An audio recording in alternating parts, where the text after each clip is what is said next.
오늘 이제 바울의 기도 이제 네 번째 사과의 내용을 함께 보도록 하겠습니다.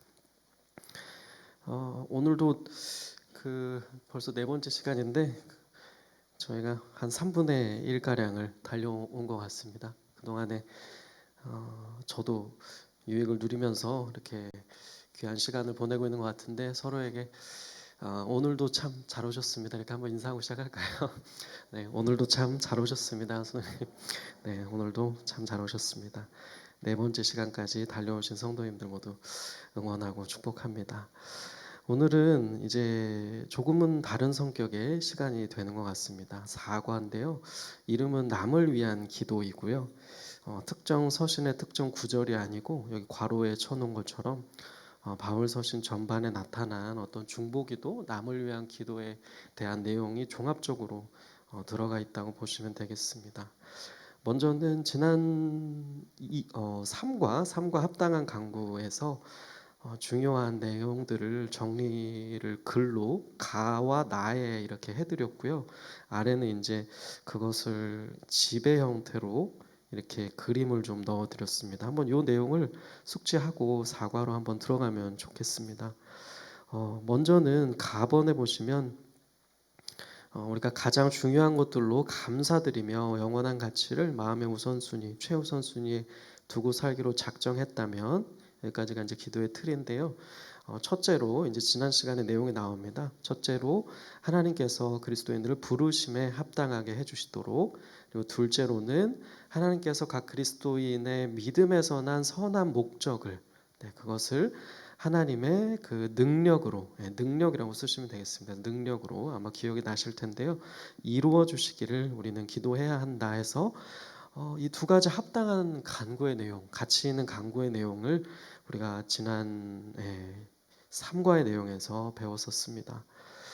그래서 바울은 그리스도께서 우리 안에서 영광을 받으시고 우리도 그분 안에서 영광을 받기를 위하여 이러한 목적을 가지고 기도하고 있다는 것을 또 언급을 했었고요.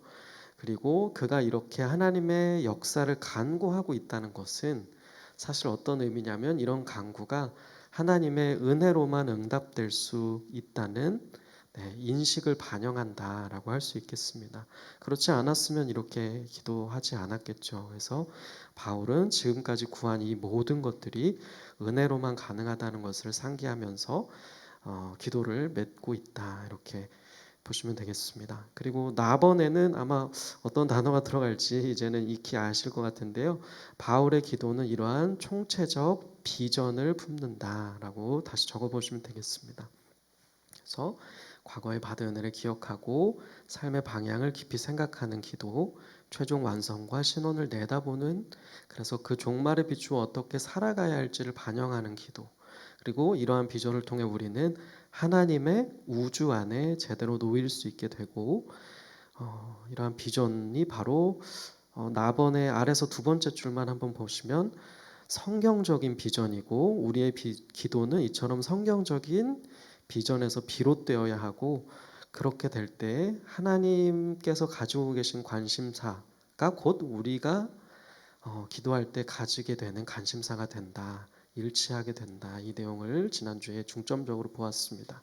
그렇다면 이 내용을 아마 어떤 청사진처럼 표현하자면 아래 그림과 같을 것입니다. 아마 좀 유익할 것 같아서 그 만든 PPT 자료에서 이제 발췌해 왔는데, 보면 일단 근거에서 이 저기 아래 토대 부분이 우리 하나님과 주 예수 그리스도의 은혜, 아까 언급했던 그것이 이제 지난주에 배웠던 내용이 토대로 들어가 있고요. 그리고 두 개의 기둥은 아까 처음에 가번의 첫 줄, 둘째 줄에 나왔던 두 개의 큰 기도 제목, 합당한 간구의 제목, 이렇게 기둥으로 표현하는 게 참 적절한 것 같습니다. 그리고 나서는 이제 지붕은 아까 또 나왔던 목표 두 가지가 이제 이렇게 쌓아 올린 모양으로 되었습니다. 그래서 한번 기억할 때 아마 유익할 것 같아서 이 그림을 참고해 보시면서 앞으로 저희 기도의 어떤 청사진으로 함께 삼아 보았으면 좋겠습니다. 네, 그러면 한 장 넘겨서 뒷면을 이제 보고 사과로 한번 들어가 보도록 하겠습니다. 일단은 남을 위한 기도가 제목인데 저희가 이제 주변에 아까 인사했듯이 서로서로 저희 주변에 옆에 앉아 있는 내가 아닌 타인, 남이 이제 한마디로 교회라고 할 수 있을 텐데요. 교회, 사람이 곧 교회다. 우리가 이런 이야기를 하는데 우리가 교회다. 바로 그러한 내용이 이제 1번의 서론으로 시작을 하고 있습니다. 그래서 보시면 괄호 첫 번째는 바로 교회인데요. 많은 사람들이 생각하는 교회, 이 교회는 대체로 좋은 곳이다 이렇게 이야기를 열어가고 있습니다. 그런데 한 가지 문제가 있다. 그래서 반감을 주는 교인들도 많다는 것이다. 그래서 사람이 없는 교회, 사람이 없는 예배를 때로는 우리가 아마 누릴 수 있다면 얼마나 좋을까 이런 생각도 하곤 한다고 하면서 이제 이렇게 이야기합니다. 물론 모든 사람을 말하는 건 아니고 정말 우리가 사랑할 수 있는 마음이 맞는 괜찮은 사람들도 있다. 하지만 상당수의 교인은 이렇게까지 저자가 좀 이렇게 익살스럽게 표현을 하는데 당장 어디론가 가버린다면 교회는 더 놀라운 곳이 될 것이다. 그러나 이렇듯 익살맞게 불만을 표출하는 순간 우리는 혼자만 옳은 척하는 자신의 모습에 쓴웃음을 짓지 않을 수가 없을 거다라고 적나라하게 좀 표현하고 있습니다. 그래서 아까 말씀드렸듯이 사실 교회는 사람들이고 나도 그 중에 하나고 교회는 사람들이다라고 하면서 게다가 우리는 다 타락한 사람들이다 이렇게 반복하고 있습니다. 그래서 우리가 어떤 존재인지 어떤 교회인지 어떠한 부분은 인정할 수밖에 없는지 여기서 이제 서론에서 이렇게 말씀을 통해서 짚어보고 있습니다. 그래서 우리는 타락한 사람들이라는 이야기를 하고 우리가 곧 교회를 이루고 있다고 이제 말을 하는데요. 용서받았고 성화의 과정이 있지만 아직은 새 하늘과 새 땅의 특징인 새 땅의 특징은 완성과는 거리가 먼 존재들이다. 한마디로 우리는 이러한 교회이다. 바로 이 우리의 모습들이 바로 교회라는 것을 이야기하고 있습니다. 그래서 이 사실을 우리가 인지한 채로 처음에 2번의 내용으로 이제 한번 다시금 논지를 이어가고 있습니다. 사실 성숙하고 통찰력 있는 지도자들은 그리스도인의 삶과 봉사 이런 모든 측면을 항상 이러한 교회 방금 언급한 이것을 기억할 때 뭐냐면 항상 사람들과 연관시킨다라고 적으시면 되겠습니다. 사람들과 연관시킨다. 이 내용이 과연 무슨 내용인지 이제 하나씩 살펴볼 텐데요. 먼저는 이런 말씀을 이어갑니다. 성숙한 지도자라면 교회를 이끌어갈 때 추상적인 매력만 보고 어떤 프로그램을 짜지도 않을 거고 프로그램을 위해 사람들을 희생시키지도 않을 거고 그리고 아무리 뛰어난 제안이 있다고 한들 사람들에게 유익하지 않다면 그것을 하지 않을 것이다. 이러한 이제 내용을 말씀하고 있습니다. 그렇다면 어떤 또 내용을 이어가냐면 설교에 있어서도 마찬가지다라고 합니다. 설교를 하는 주된 목적이 있다면 그것은 학식, 유머, 언변, 어떤 실력을 명성을 얻기 위해서가 아니고 그들이 작성하는 설교 성숙한 지도자라면 설교는 사람들을 돕기 위한 것일 거라고 그 마음의 중심 우리가 마땅히 가져야 하는 마음을 먼저 여기서 올바르게 짚고 시작하고 있습니다. 그래서 사람들을 말씀으로 양육하고 교훈하고 꾸짖고 책망하고 격려하고 도전하는 것이 성숙한 지도자 설교자가 가져야 할 목적이다라고 말씀하고 있습니다. 그래서 우리가 나아가 교회의 지도자를 뽑을 때도 그래서 아래 큰 따옴표를 한번 보시면 이렇게 물어야 한다고 이제 이야기하는 것입니다. 사람들을 그리스도께로 가장 잘 인도할 지도자는 누구인가? 하나님의 사람들을 잘 양육해서 교회를 세울 지도자는 누구인가? 하나님의 사람들에게 가장 유익한 것은 무엇인가? 이처럼 우리는 사람들과 연관시키는 모습에 이제 주목해 보아야 한다라고 이제 논지를 열어가고 있습니다. 그렇다면 여기에서 예상되는 반론이 하나 있을 수 있을 겁니다. 여기 3번에 그 예상되는 반론을 먼저 짚고 넘어가는데요. 그 반론은 이런 내용일 텐데요. 보면 우리는 하나님을 섬기는 것이지 사람을 섬기는 게 아니라고도 얘기할 수 있을 거다. 그런 주장은 어떤 면에서는 합당한 반론이라고 합니다. 그리스도인은 왜냐하면 인도주의자는 아니기 때문이죠. 그래서 여기서 말하기를 셋째 줄에 사람들을 섬기는 일을 최고선이라고 생각하거나 하나님을 섬기는 일과 똑같이 여겨서는 물론 안 된다라고 합니다. 그러나 이처럼 인도주의적인 관심을 기독교의 근본으로 착각할 수 있는 위험을 인식하는 것과 같이 우리는 그 반대의 위험도 똑똑히 직시해야 한다라고 짚고 있습니다. 가령 이러한 구절을 우리는 익히 알고 있을 텐데요. 한번 유명한 구절인데 요한일서 4장 19절부터 21절 이 말씀을 같이 한번 읽어보겠습니다. 자, 시작.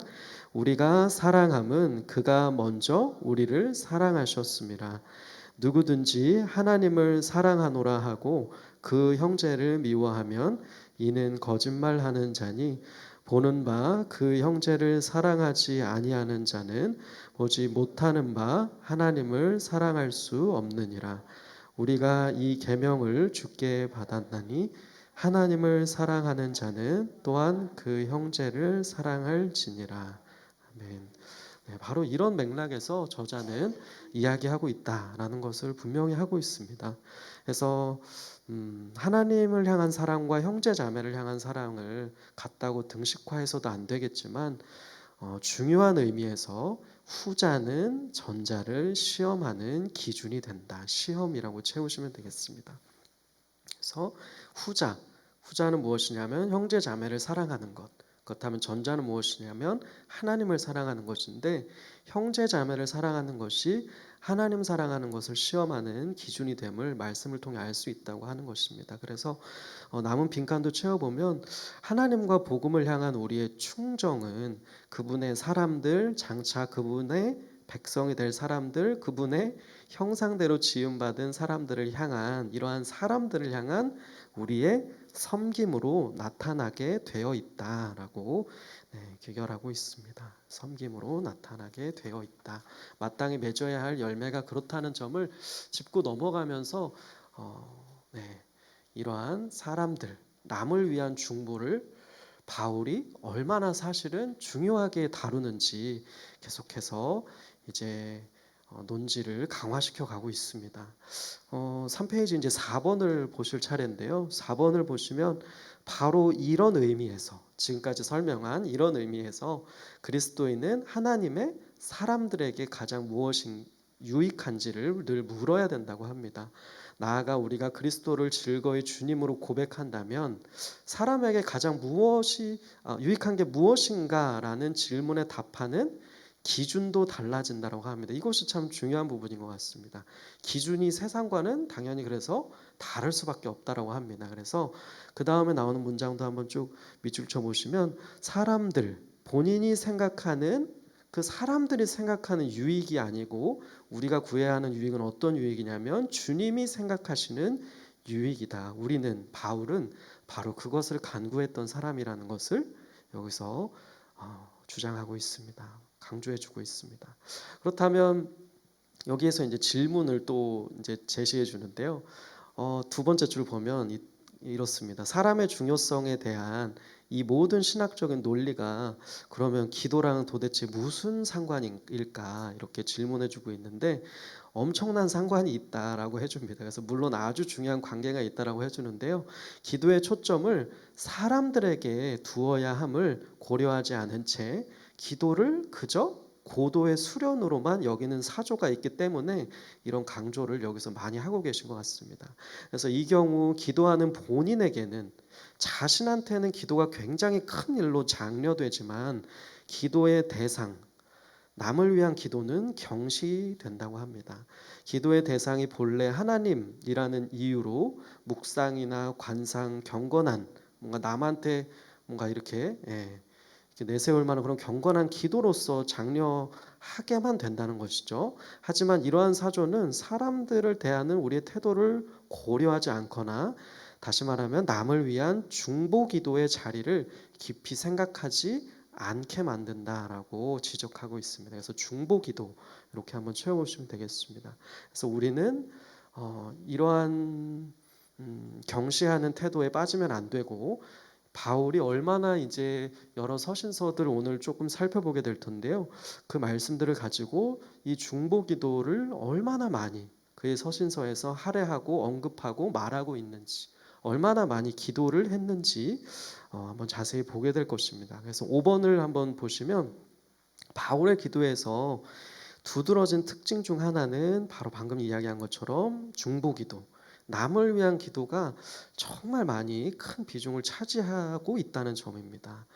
물론 이제 바울도 뭐 시편에서도 그렇듯이 자신도 하나님 앞에서 자신을 위해서도 당연히 기도했을 거고 하나님을 찬양하면서 나아갔을 것이지만, 여기서 이야기하기를 한 네 번째 줄이죠. 그러나 이 책의 초점인 바울의 기도는 무엇이냐면 남과 관련한 감사와 중보가 큰 부분을 차지한다는 점에서 돋보인다라는 것입니다. 아마 이제까지의 어떤 바울 서신에 나타난 또 이 저자의 논지를 잘 따라오셨다면 이 부분이 아마 크게 공감이 되실 겁니다.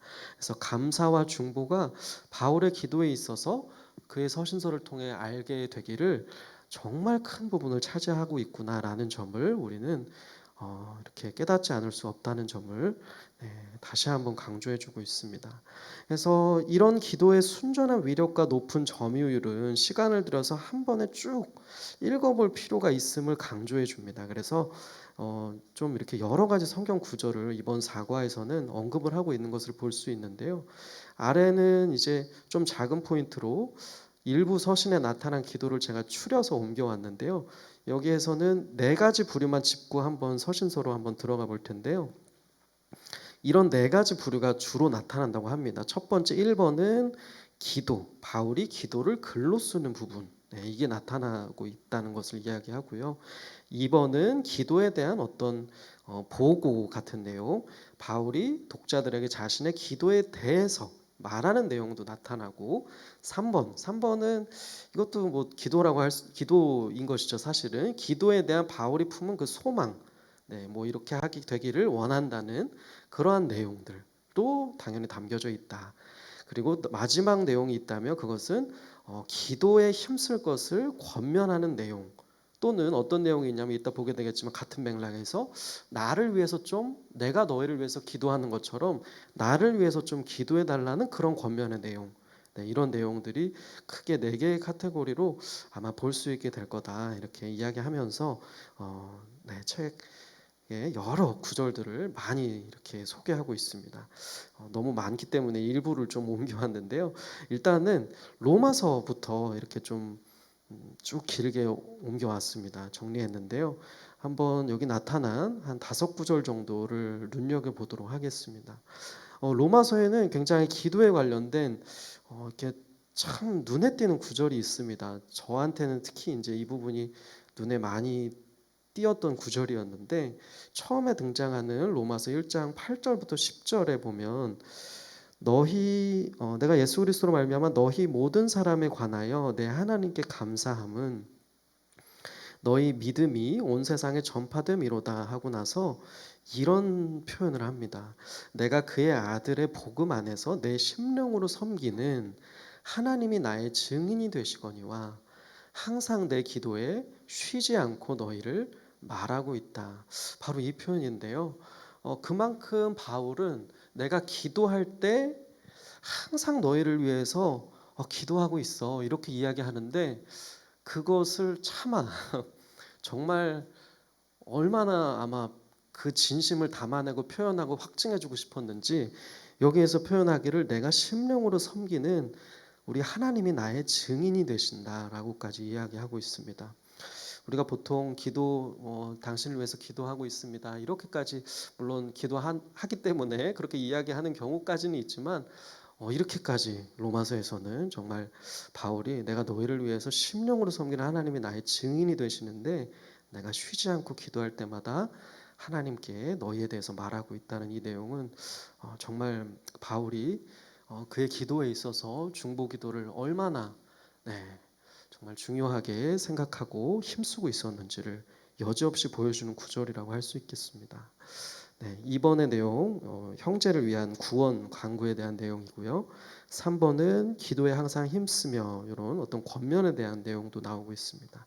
그리고 4번은 이제 서로 뜻이 같게 해주기를, 어떤 소망에 대한 내용, 한 마음과 한 입으로 연합되기를, 그들 가운데 그러한 일이 일어나기를 또 하고 있고, 이어지는 아마 유명한 구절이죠. 로마서 15장 13절은 너희 가운데 그처럼 소망이 넘치기를, 이러한 내용도 함께 또 짚어볼 수 있겠습니다. 마지막 5번은 이제 여기에서 나타나는 바울 서신에 종종 볼 수 있는 나를 위해서 좀 기도해 달라는 내용인데요. 한번 보시면 5번에 여기 첫째 줄 끝부분에 보시면 너희를 권하노니 너희 기도에 나와 힘을 같이 해달라.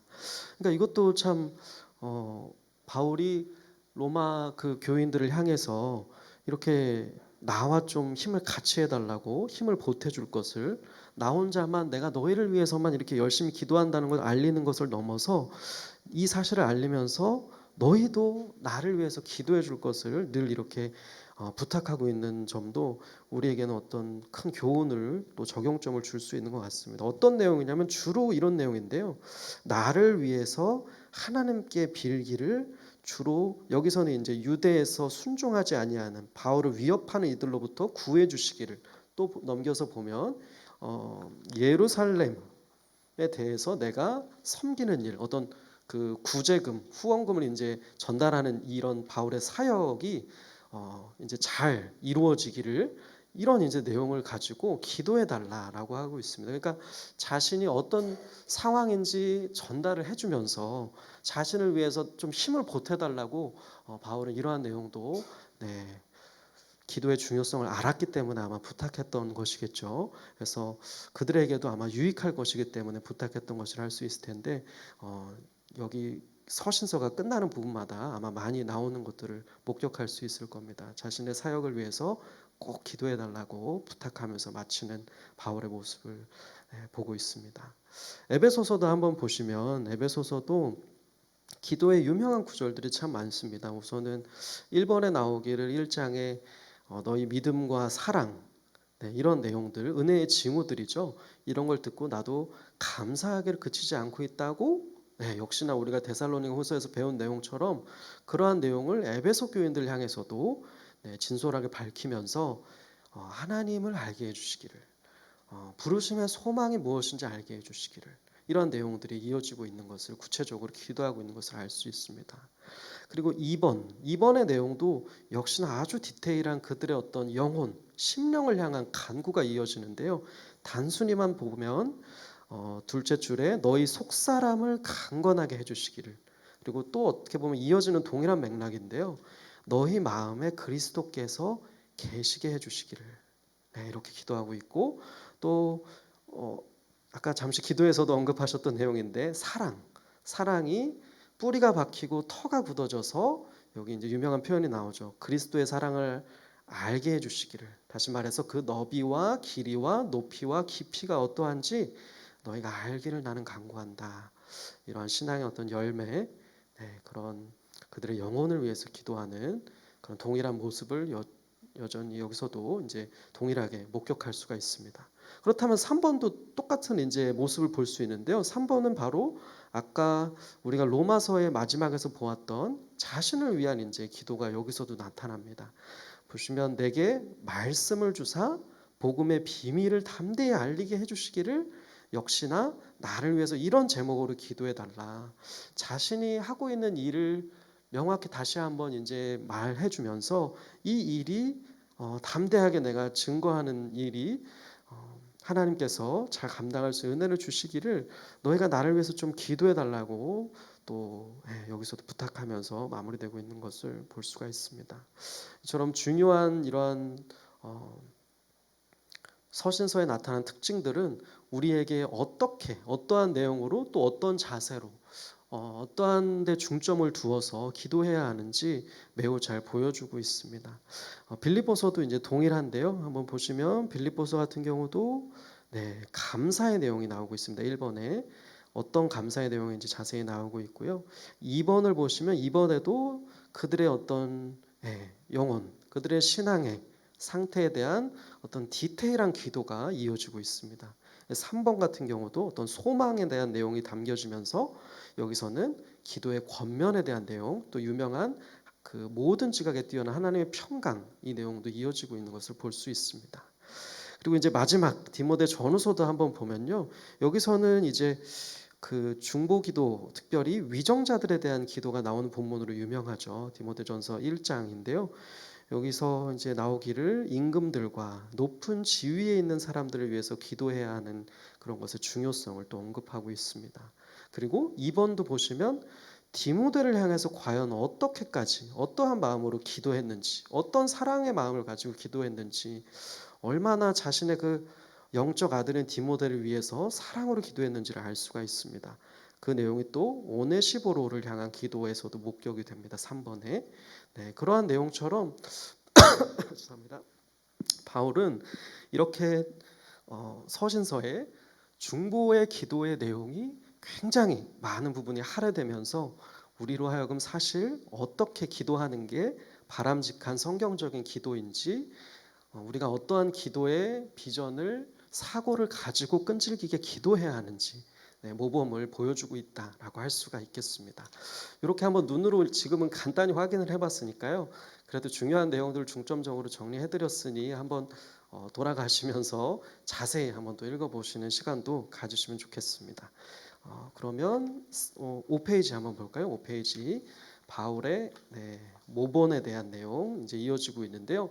6번에도 이제 한번 별표를 해보면 좋겠습니다. 6번도 이제 중요한 정리의 내용이 나옵니다. 바울의 이러한 모본을 따른다면 우리도 남을 위한 기도의 절대적 중요성을 결코 간과하지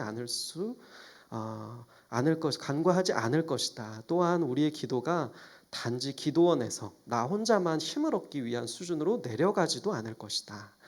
바울처럼 기도하기를 배우는 사람은 남을 위한 기도를 자연스럽게 배우게 되어 있다. 그런 사람을 남을 위한 감사와 중보를 품고 하나님께 나아가는 일을 본분의 일부로 여기게 된다라고 표현하고 있습니다. 그것이 과연 우리의 본분임을 그렇게 인식하게 된다라고 정리해주고 있습니다.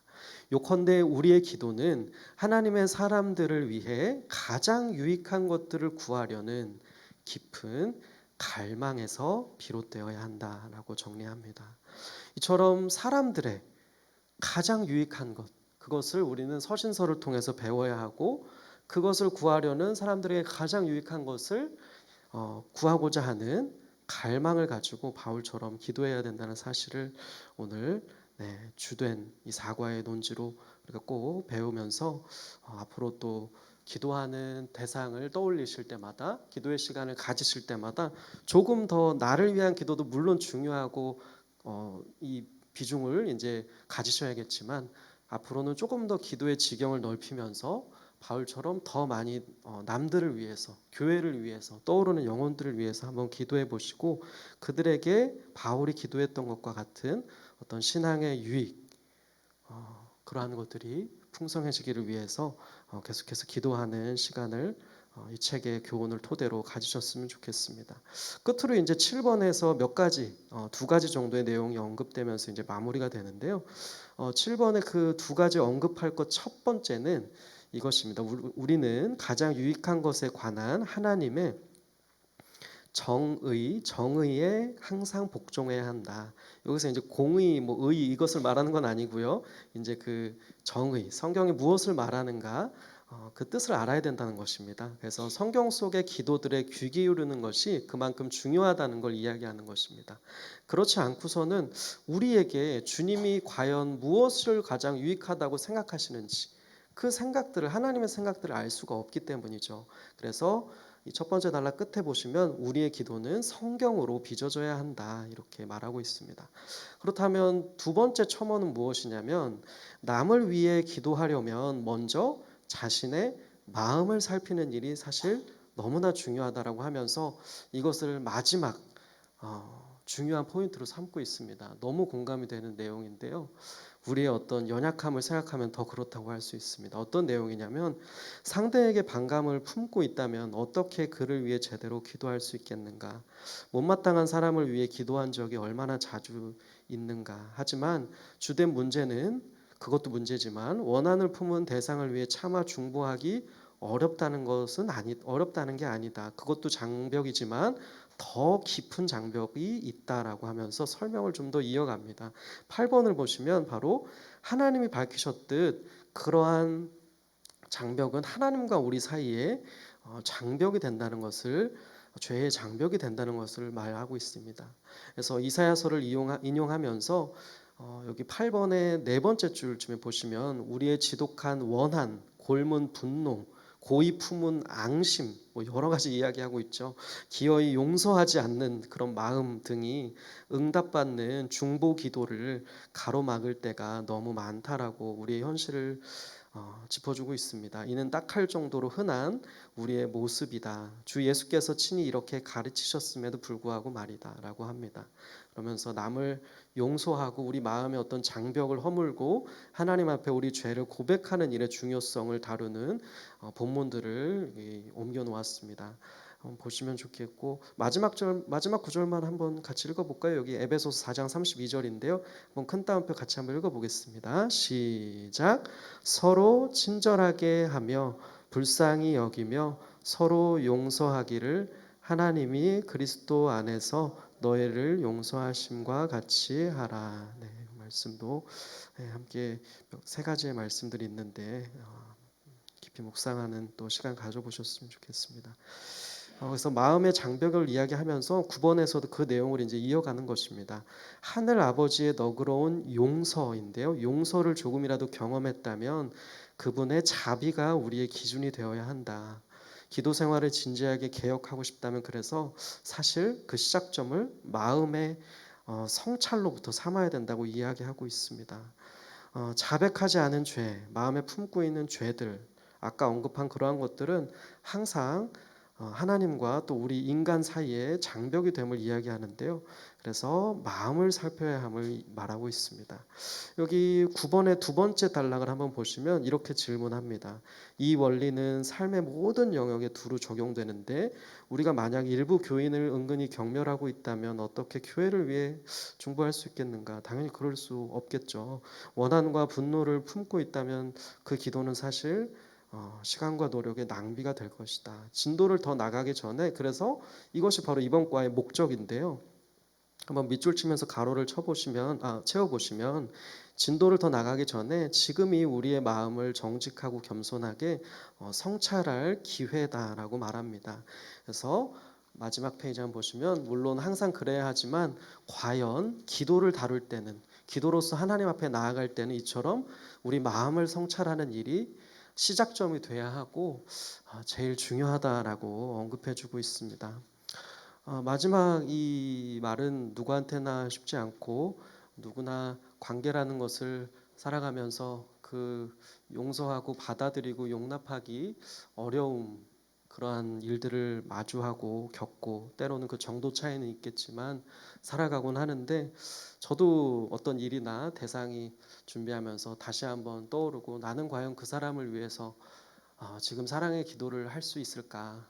내 마음에 그러한 것들은 많이 해결됐다고 할 수 있을까? 이런 질문도 해보았고 과연 또 이 성찰의 시간을 가지면서 바울이 했던 이 기도를 내가 지금 뭔가 기도하기 어렵다고 생각하는 그 대상을 위해서도 할 수 있을까? 라고 질문해 보기도 했습니다. 하지만 분명한 사실은 이 배움을 우리 삶에 녹여내고 적용할 수 있으려면 우리 안에 그리스도의 마음을 성령 하나님께서 부어주셔야만 가능하다라는 것일 겁니다. 우리의 어떤 힘과 능으로는 되지 않는 영역임은 분명하다고 할 수 있습니다. 이 마지막 마음을 성찰할 기회를 한번 오늘 삼아 보시면서 우리의 연약함을 한번 진솔하게 고백하고 내가 그리스도께서 우리를 용납하신 것 같이 우리가 아직 죄인일 때에 그리스도께서 아들까지 아낌없이 보내주셔서 우리에 대한 하나님의 사랑을 확증해 주신 것처럼 우리도 그 마음을 부어주셔서 우리도 하나님의 자비를 기준으로 남을 위해서 그 남이 누구가 되었든 기도할 수 있는 사람으로 우리를 또 빚어가 주시기를 또 한번 이 부분에 대해서 한 주 동안에도 묵상하면서 하나님이 주시는 또 교훈과 메시지를 찾을 수 있기를 우리의 기도가 넓어질 뿐 아니라 깊어지게 되는 그런 복된 시간을 가지실 수 있기를 간절히 소망합니다. 네, 아래 질문들도 유익한 질문들이 있으니까요. 한번 질문들의 답변도 나중에 한번 달아보시고 적용해 보시면 좋겠습니다. 마지막은 그 저기 인포그래픽으로 그 이제 정리된 오늘 배운 내용에 대한 어떤 5개 큰 기둥으로 정리된 것입니다. 한번 나중에 복습할 때 확인해 보시길 바라겠습니다.